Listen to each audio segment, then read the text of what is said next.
For those select few that are already initiated, you should already know what this is. And for those of you that aren't, just chill. See, we're going to get down to the other stuff here in a second. But what I'm always trying to get everybody to understand is everything is vibration. So, before we do anything else, just vibe.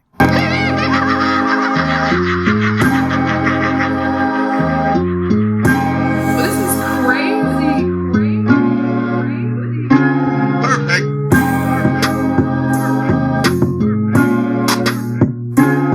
The knowledge comes natural. So that means the vibe is the most important part.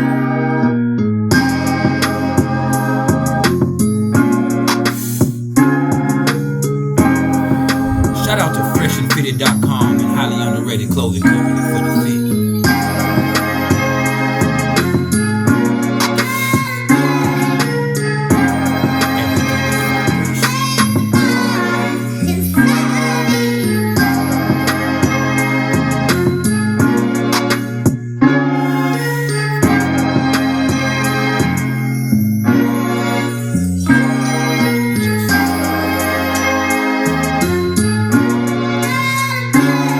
Just let it see me.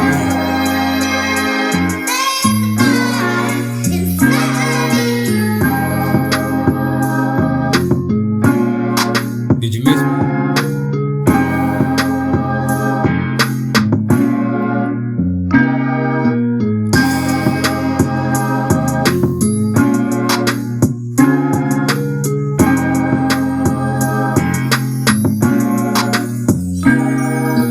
That's about that time. That time for the It only takes one time.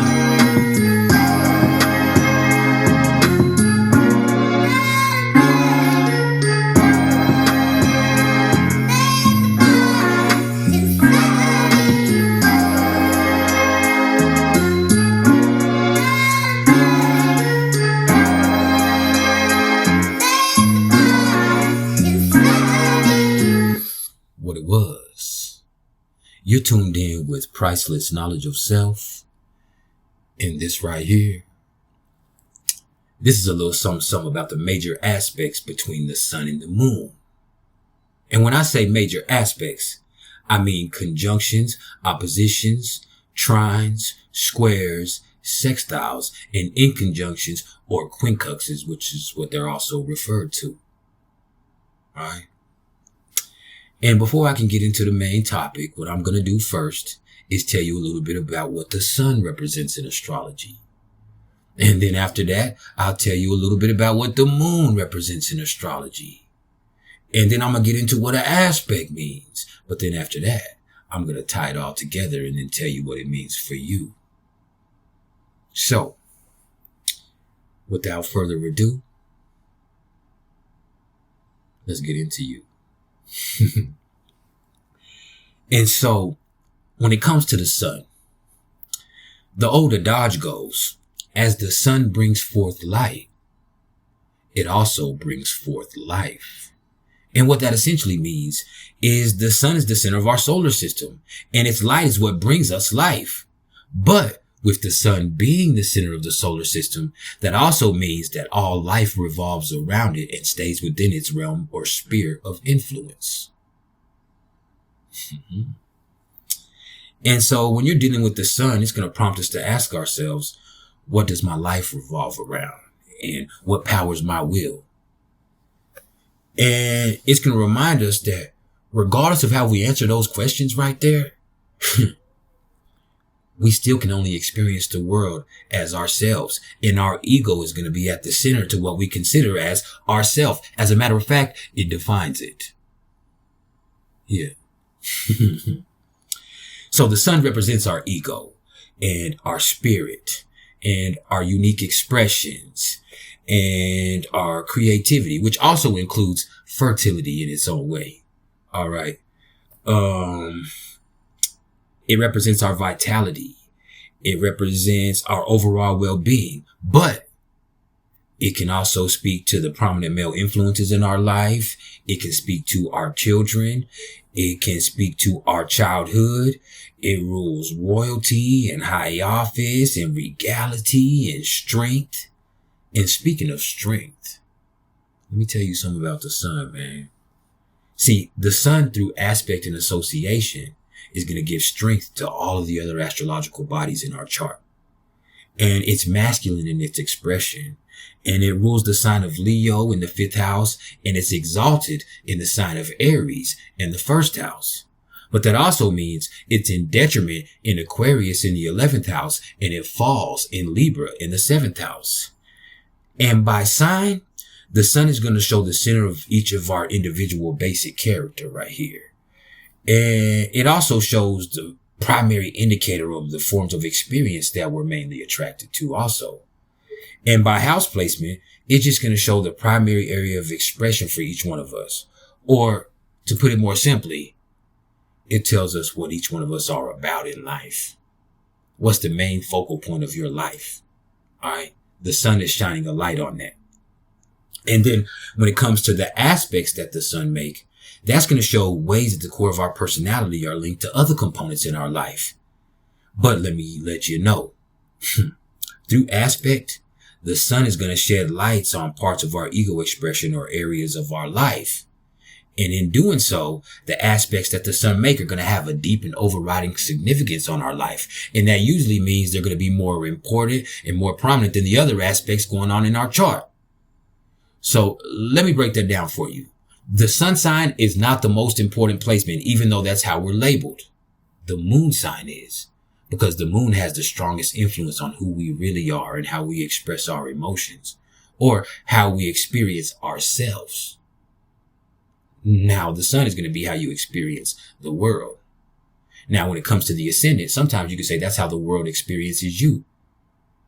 Now, the ascendant point is going to be the most significant point in any chart. It puts the whole chart into play. See, the signs show you the energies at play. The house placements show you how and where that energy plays out. So you need the ascendant point in order to do that.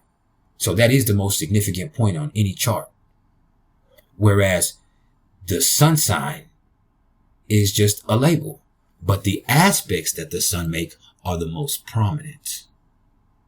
You hear me?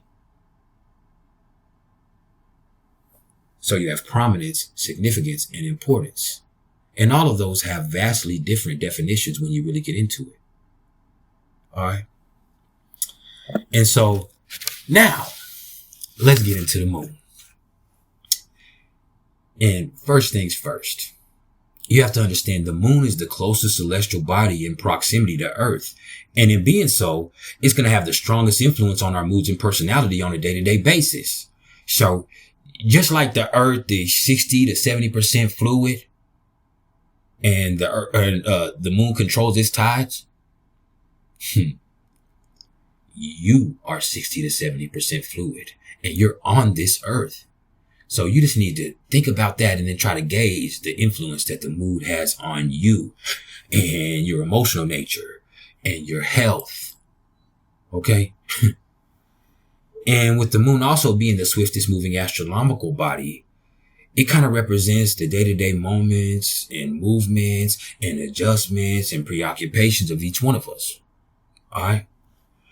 And it's just a symbol of our personal life that's going to be molded and shaped by our environment and by events and by social and familial expectations. But it also shows our instinctive responses to life. And I just feel like those are kind of based on our past habits and our experiences and our individual and collective cravings. All right. And so the moon is who we are inside. All right. And it rules our emotions and our way of thinking. All right. Now, Mercury is how you process and disseminate thoughts, but the moon is going to have the strongest influence on the way that you think. All right.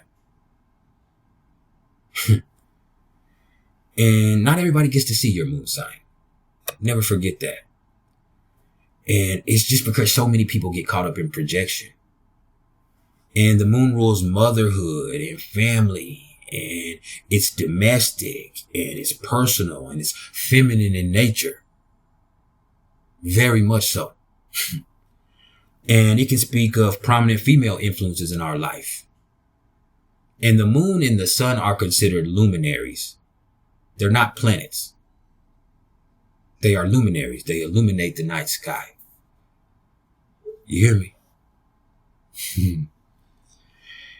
And by sign, it shows our instinctual nature or our internal nature and the instinctive and imaginative component of our mind and how that operates. All right. But it also shows how we express our feelings, and it speaks to our general experience that we had of motherhood. All right. Or the lack thereof. But I can also say I have seen the moon point to the father in some charts. It really just points to the more nurturing parent or the lack thereof. But it could also speak to a parenting style that we experienced. All right. Just so we know that. And, by house, it's just going to show how and where we make day-to-day adjustments. And it shows what we need to be emotionally stable. You know, what can calm us down and cool us off. And then by aspects, it shows parts of our personality or our nature that are being emphasized or affected. But it can also be symbolic of qualities of our personality that are used instinctively and habitually and with a higher degree of versatility than anything else. All right. That's the moon. And then when it comes to what an aspect means, in astrology, an aspect is what happens when two astrological significance come into direct lineal association with each other. And in doing so, they're either going to disrupt or synthesize or harmonize or familiarize or compartmentalize or directly challenge or create completely new energy with each other. All right. And so in other words, how are these two astrological points affecting each other? Because if they're an aspect, they definitely are. And then you have to ask yourself, how does that affect you? Right? And then you also have collections of aspects from different perspectives that form different patterns in a chart, right? Like grand trines and yods or YODs and kites and stars of David. And you have all types of patterns, all right? There's all types of variations. And we'll eventually get into those. But right now, we're going to keep the main thing the main thing. All right. And the main thing when it comes to aspects is going to be the major aspects. But there's not only major aspects, which are going to be conjunctions, oppositions, squares, trines, and sextiles. But you also have growth aspects and minor aspects. All right. And then there's also declinations, but that's a whole nother conversation altogether. All right. We'll get into those eventually too. We have so many intricacies that we got to involve when I'm going to teach you these things that I'm trying to teach you so that you can understand yourself and energy better and thus raise that vibration. All right. But, like I said, in major aspects, we have those ones I spoke on. And then in growth aspects, we have in conjunction or quincunxes, sesquiquadrats, semisextiles, and semisquares. And then when it comes to minor aspects, that's speaking of quintiles and biquintiles and things like that. And then declinations are parallels and contraparallels. But like I said, we haven't even touched on those yet. But that kind of puts those in your minds for you. And actually, to be honest with you, there are infinite amounts of intricacies when it comes to astrology. Like, for real, man. And I can't wait to get into those with y'all. We've only touched the surface. We've been here for almost 5 years, and we've only touched the motherfucking surface. We're just getting started. You hear me? And we feel better than ever. And we're more knowledgeable than ever. So we can help you understand yourself better than ever. You hear me? And in this series, like I said, we're going to mainly focus on the major aspects. But I'm going to include quincunxes or inconjunctions because those actually do have a significant effect more than some of the other ones. All right. And so without further ado, let me go ahead and take you down through there. All right. And so the first aspect we're going to start with is the sun conjunct to the moon. All right. And for me, a conjunction is going to be under 7 degrees natally and under 6 degrees through transit. But you're really only going to start feeling it once it gets 5 degrees and under. But I do want to stretch that realm of influence when we're talking about luminaries, because they do have such a powerful effect and influence on our lives here. So we'll say 6 degrees. We'll keep it 6 degrees. All right. And so if you were born with your sun conjunct your moon, the first thing you need to understand is that means you were born on a new moon.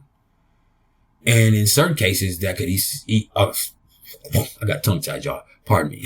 And in certain cases that can also mean you were born on a solar eclipse. And to put it more plainly, having such an alignment with these luminaries is going to have a profound effect on a person's life and their personality. All right. It's a merging of the ego and the emotions that can make a person both very genuine and very focused. Don't get that twisted. All right.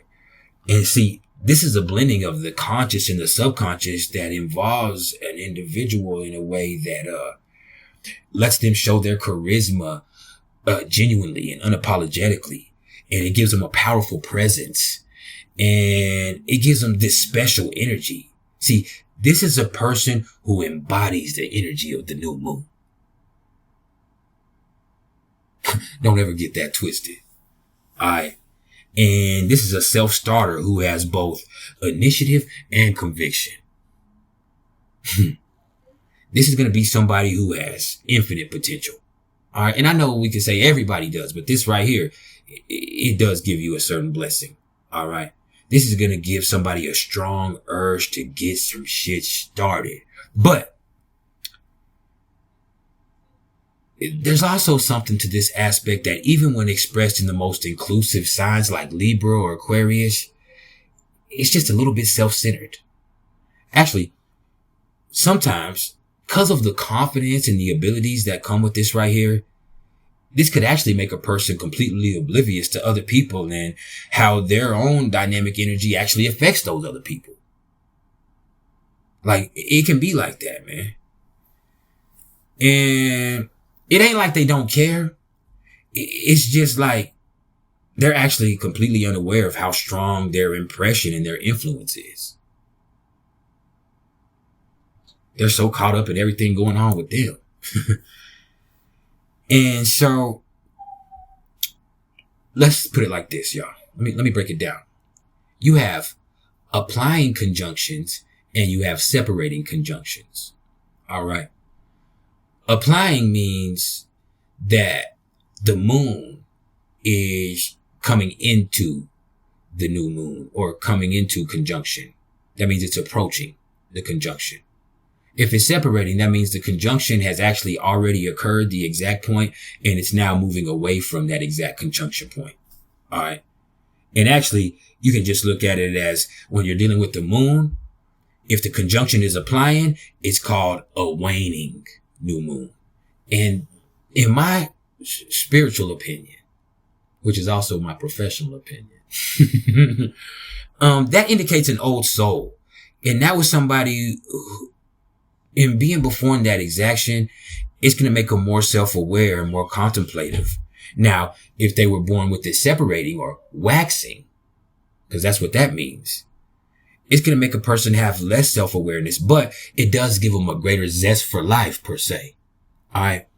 And in transit, this actually means that the sun is shining a light on this person's feelings, whoever's going through this transit. As the sun comes into a conjunction with your moon, it's just shining a light on your feelings and the more personal areas of your life.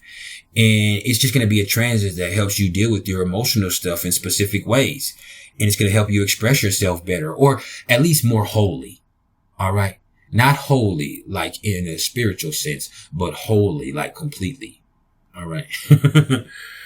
And, It can also be overwhelming from an emotional standpoint sometimes too, depending on what sign comes through and what house this hits for you and what's going on in your life at that moment in time. And, it's just one of those things that happens once a year. Once a year. It's just one of those times once a year where you get to align yourself with your own emotional nature.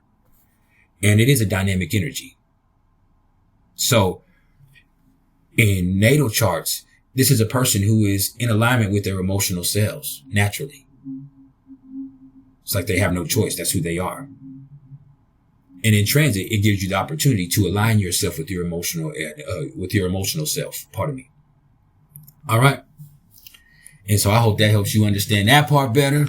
Now, the next aspect we have is the sun opposite the moon. All right. And so that's going to be a 180 degree aspect. And for an opposition, we're going to do 5 degrees or less. All right. And if you were born with the sun opposite to the moon in your chart, that means you were born on a full moon. Or at least in that full moon cycle. Or at the time of a lunar eclipse in certain cases. And I'm going to let you know now.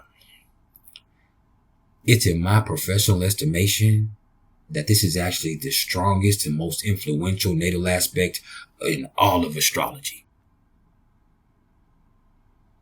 When somebody's born on a full moon, it hits different. And if it just so happens that they were born on an eclipse, that can make it even crazier. See, this points to an extreme person who lives a life of extremes, because when it boils down to it, their fundamental energies are polarizing. See, some of the most famous and powerful people in history have had that full moon in their natal chart. But I can also say some of the most conflicted and polarizing people do too. I mean, look at the president-elect of the United States of America right now, born on a full moon. Look at the candidate he just defeated, Kamala Harris, born on a full moon. Look at the boxer, Ryan Garcia, born on a full moon. And he is incredibly polarizing, is he not? See, this is the ego and the emotions operating at odds to each other in a way that makes a person develop an objective perspective on life. But this is also somebody who's a walking, talking contradiction. Straight like that. And this is an individual who lives in conflict with themselves, or they live in conflict with the world. And sometimes both consequentially. All right. And this is an inner struggle that results in a life full of ups and downs right here. Like, for real, man, this right here is extreme. Their energy fluctuate more than other people's does too here. All right. But that's also kind of a direct reflection of what goes on inside of them when you think about it. Like, and then when you think about that stuff that goes on inside of them is just a direct reflection of the conflicting messages that they received about what's appropriate when they were growing up.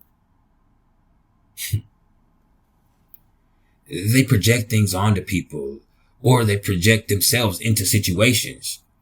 And in doing so, they use these projections so they can respond to the projections. And unfortunately, a lot of them have this tendency to look for fulfillment outside of themselves.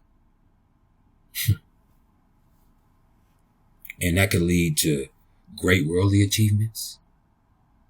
But at the same time, it leads to tremendous and horrific inner turmoil. Think Michael Jackson. That's the perfect example of that. Think Michael Jackson, born on a Pisces full moon, with Pisces rising.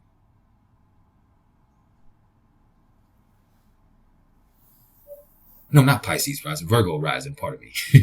With Virgo rising, pardon me. And then,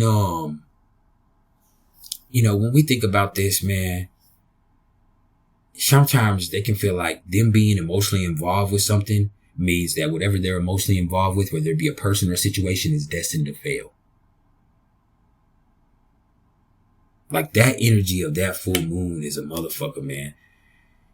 And the crazy thing is a lot of them can inherently understand other people, but they don't understand themselves the slightest bit. They lack a sustainable self-awareness. You see how that is in contrast to what goes on with the new moon that we just spoke on a few minutes ago. All right. And see, when you're born on a full moon, your life is about finding a healthy and appropriate balance. And opposition is not a negative aspect, no matter how it's labeled. Yes, there's tension created because they're on a polarity. But you need balance there. And sometimes you need to understand that it's two sides of the same coin. If you're dealing with Cancer and Capricorn, you're dealing with two sides of the same coin. And so when you see the sun coming into an opposition with your moon in transit, I think this would just point to an intense emotional or sensitive environment for you. It's just a time where like things are more sensitive than usual, or you're affected by outside influences, or where you have a lot going inside. And so that kind of makes when things hit in the outer world that much more tumultuous. All right. But there could be all types of stuff that when this happens right here. All right. Just look at it like that. Now, the next one we're going to get into right here is the sun trine to the moon.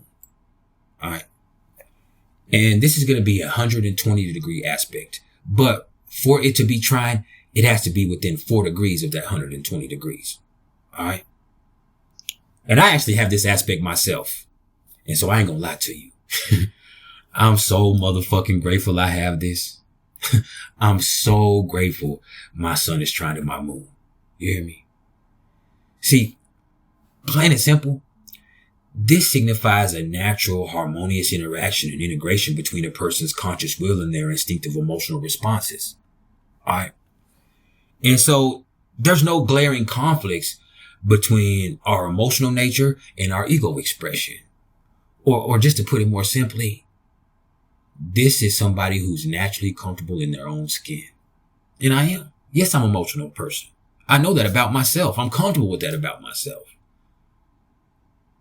I had a dude the other day, a Capricorn, tell me, bro, them emotions right there ain't befitting a man. If you get in your feelings about stuff, that shows a sign of weakness. Okay, player.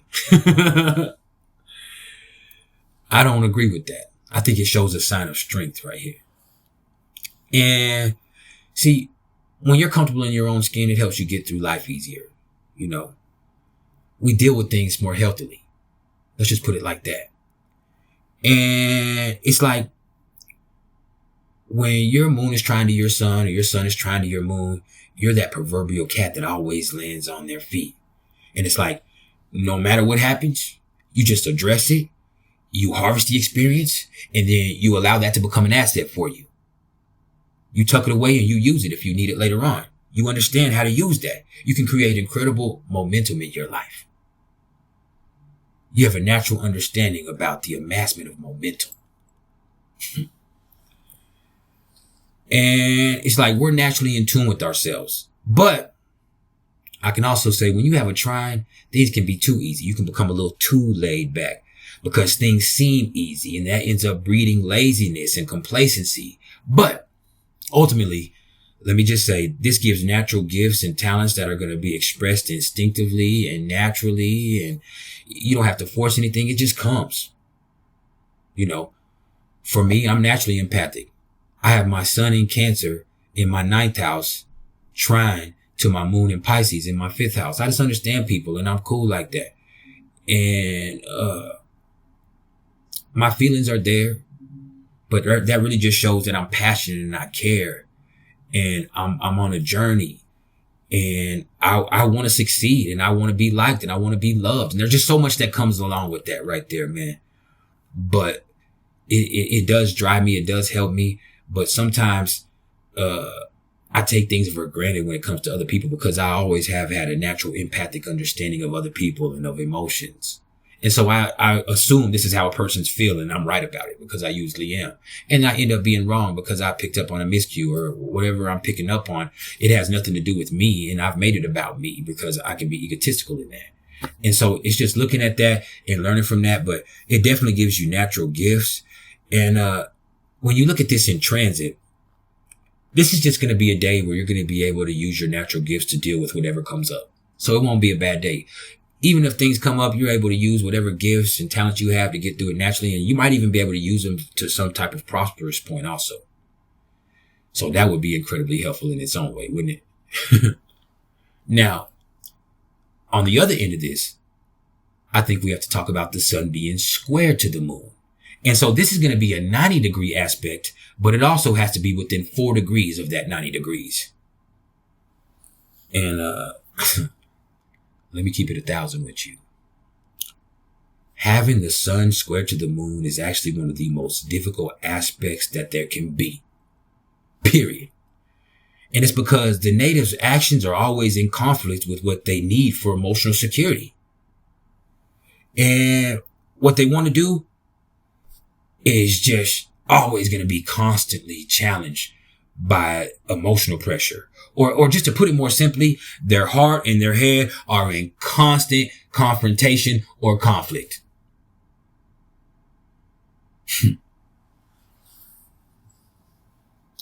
Their actions are always in conflict with what they need for emotional security.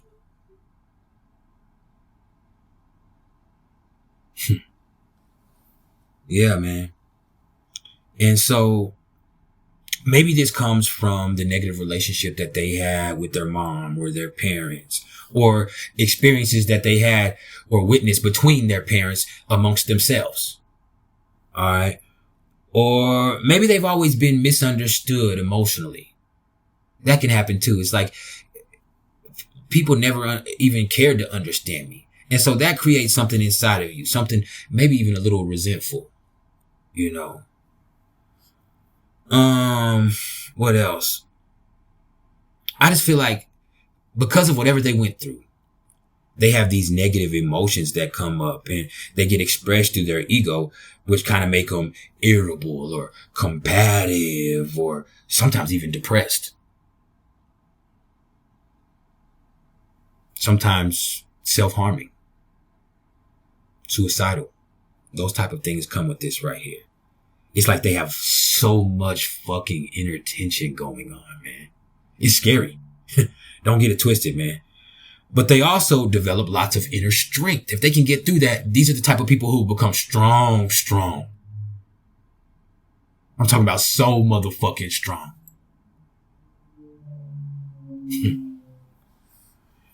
And then in transit, this is just going to be an irritating couple of days when you have this transit going on right here. There's going to be issues affecting us more than usual. It's like the stuff that you usually are able to brush off, it just fucks with you a little bit more. Or it just feels like you're trying to be okay, but shit just keeps hitting you and keeps hitting you and keep hitting you. And it's hard for you to just feel harmonious with yourself and with life. So it's kind of like that. And this will happen twice a year for about 2.5 days.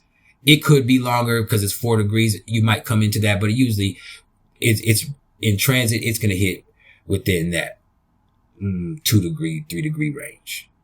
You might start feeling and start being a little irritable or sensitive more than you usually are. But then it'll come when it comes in within that 2 degree range. That's when things start happening and shit gets frustrating.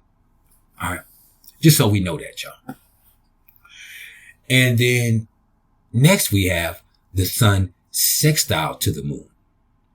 And this is going to be a 60-degree aspect, but it has to be within 3 degrees of that 60 degrees. All right. And so natally, this is just a person who has a natural gift in being able to see their own limits and the limits of a situation. And because of that, they're always going to be able to gauge their commitment and their involvement and their energy extremely well. And what that means is they're generally going to have enough of what they need in every situation, no matter what's going on. All right. And so they always have what they need to get the job done. And in my professional opinion, That's perhaps the nicest and one of the most productive influences that you'll see in anybody's chart. All right. And then in transit, this just means you have whatever you need to deal with whatever comes up. You just have to choose to utilize it. It's not natural like the trine. It's not just automatic, but you have what you need. You just have to choose to utilize it. You might have to make some adjustments and some allowances because a sextile is about synthesis. It is more dynamic in its expression than the trine because the trine is natural. You work with the sextile.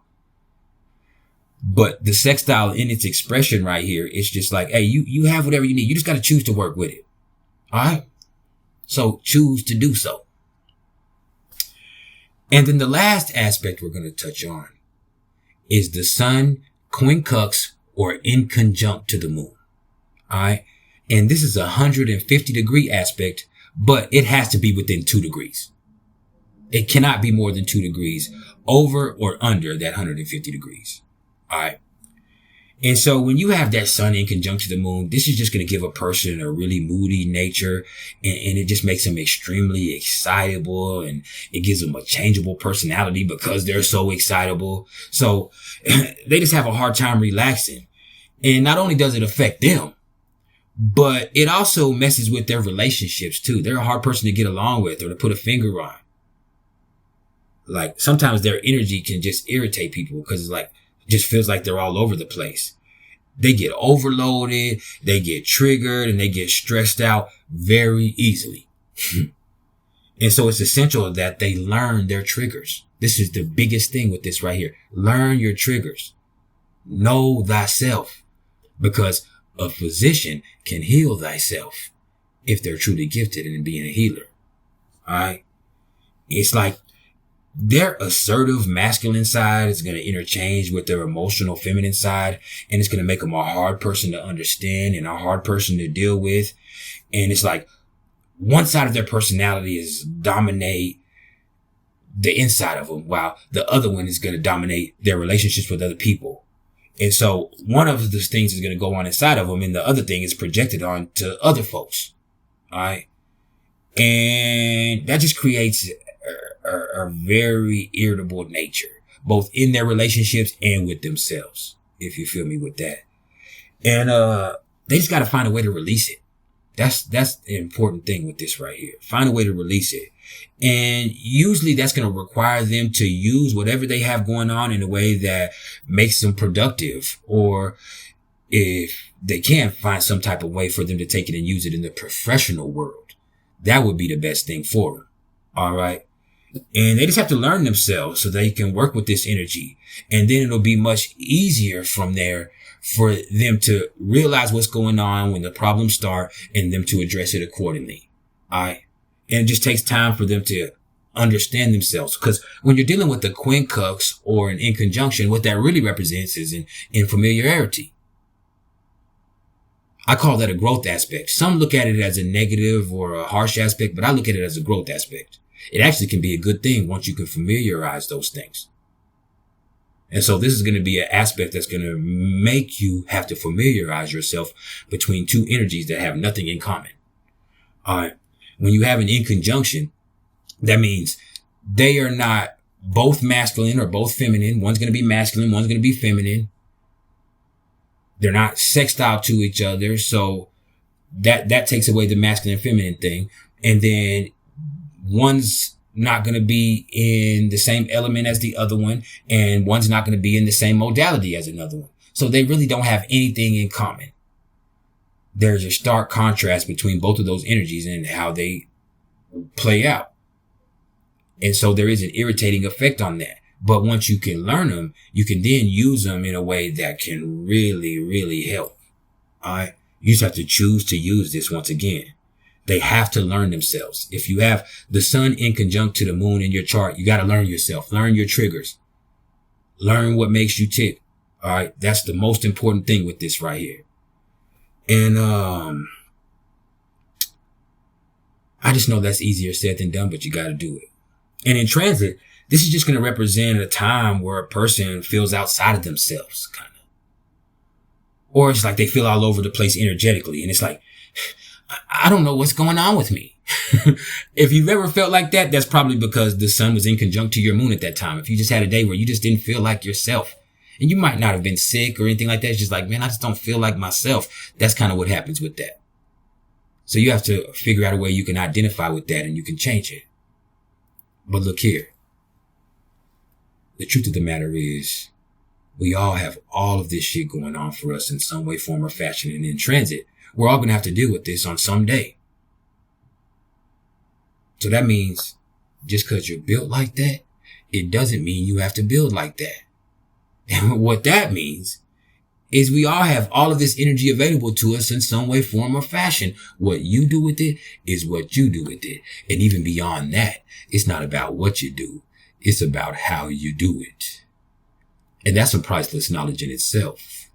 And this has been some priceless knowledge of self. I hope this is everything that it needs to be for you.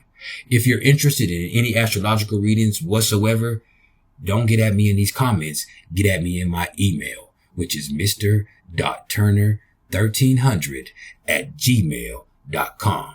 That's mr.turner1300@gmail.com.